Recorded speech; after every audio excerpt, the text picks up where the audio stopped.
et Yanni. On va parler d'un pilier essentiel de notre économie qui continue de s'affaiblir malgré nos efforts, nos exportations. D'après une étude, les exportations françaises perdent à nouveau du terrain. Et oui, Romain, regardez, si on prend l'ensemble des exportations qui circulent dans la zone euro, regardez ce que représentent celles qui sont envoyées depuis la France, un peu plus de 13%. C'est notre part de marché dans les exportations européennes.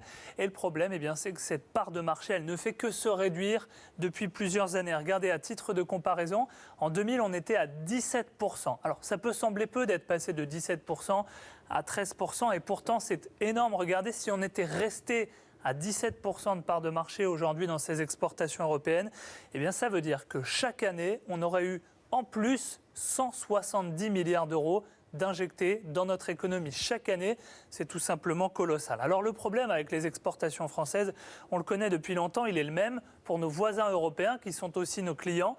Les produits français sont considérés comme étant trop centrés sur le milieu de gamme et leur prix est perçu comme trop cher. Mais justement, beaucoup d'efforts ont été faits justement sur ce prix des exportations françaises avec deux éléments principaux. D'abord, la météo favorable en économie qu'on a eue sur la France pendant ces derniers temps avec la baisse des taux de la BCE, baisse de l'euro, baisse du cours du pétrole et puis la politique économique du gouvernement qui a permis de baisser les charges sur les entreprises. Ces deux éléments, ils ont eu un effet très concret, c'est que le prix des exportations françaises, il a baissé de 1,4%, vous le voyez, entre 2011 et 2016, pendant que, dans le même temps, le prix des exportations allemandes continuait d'augmenter. L'effet, il a été bénéfique notamment sur les marges des entreprises françaises qui se sont améliorées. Et on voit aussi qu'il y a de moins en moins de fermetures d'entreprises qui mettent la clé sous la porte. Alors pour autant, tout ça n'est pas suffisant pour régler ce problème de part de marché qui continue de baisser.